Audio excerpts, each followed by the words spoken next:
If you read something online this week about Jeffrey Epstein and some kind of Grateful Dead fare thee well ticket resale scheme, then this video's for you. My name's Matt Hoffman, and I'm a music journalist. Okay, so what actually happened? Well, there are a lot of emails, a lot of detail, and plenty of rabbit holes we could go down. I'm not going to go down all of them. What I want to talk about specifically is Grateful Dead, fare thee well, and what we see in this emails and elsewhere in the public record that gives us a sense for whether there was some kind of ticket resale scam.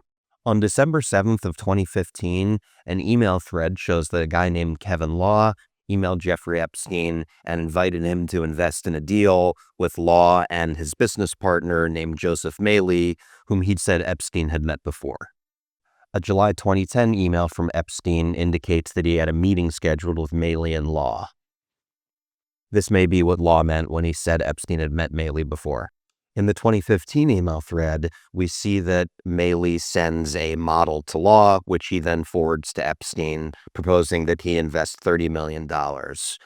We don't see the actual attachments in the email dump, but one of them has a file name including AEP, which probably stands for Asset Earning Power, which tells you essentially how much you'll earn for every dollar or say $30 million you put in. And there's another document in it with Dead & Company tickets in the title. Presumably, this is supposed to be some kind of demonstration about how well that part of their scheme has been performing.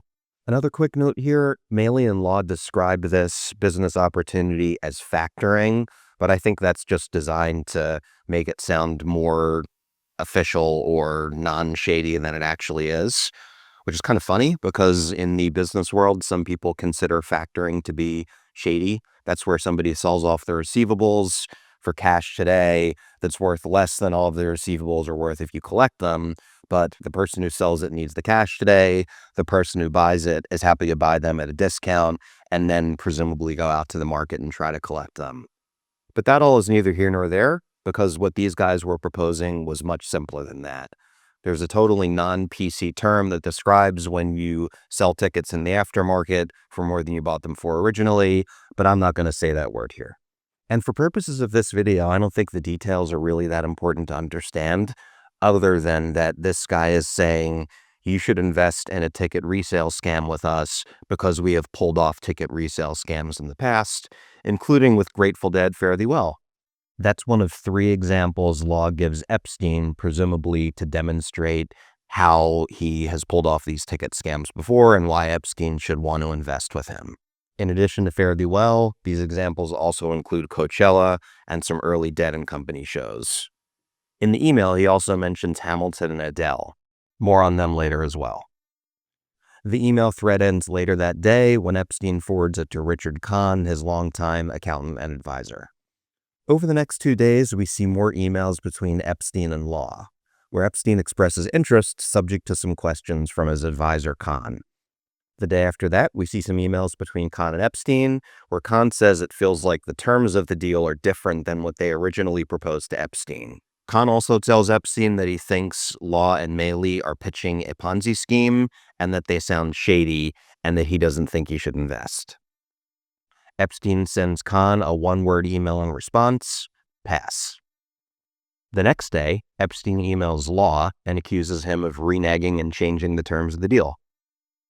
3 days later, Maley emails Richard Kahn saying, I heard you and Mr. Epstein decided to pass on the deal, and Kahn forwards that email along to Epstein. So based on what the emails show so far, Epstein didn't invest in these deals and had nothing to do with any ticket resale scam, certainly not as related to Grateful Dead fare thee well. But what about the guys who pitched in the deal who said they'd done it? Did they? Well, Kahn's gut was right. In January 2017, the U.S. Attorney for the Southern District of New York issues a press release noting that Joseph Maley and a partner, not Kevin Law, have been arrested for running a Ponzi scheme based on a Broadway ticket resale scam. The U.S. Attorney's job is to enforce federal law within their jurisdiction. The following day, we see a series of emails about this between Epstein and Faith Cates, who recently left Next Model Management, the firm that she co-founded, in the wake of her name appearing all over the Epstein files. A few days later, the Securities and Exchange Commission issues its own press release, noting that it's bringing its own set of charges and specifically mentioning that the scheme pertained to, quote, such high demand shows as Adele concerts and the Broadway musical Hamilton. The SEC is the securities markets regulator in the U.S. Fast forward to April 3rd of 2018, when the U.S. attorney issues another press release noting that Maley has pled guilty to running a Ponzi scheme and is going to spend 6.5 years in federal prison. 2 days later, the SEC issues its own press release confirming that part of the false promises that Maley made related to concert tickets and Broadway tickets. Maley was charged with a series of additional crimes, including some as related to an entity called Indio Entertainment, LLC. Remember when he said he pulled this off with Coachella? Coachella is held in Indio, California. So was there some kind of coordinated ticket resale scheme around the Grateful Dead Fare Thee Well shows in 2015?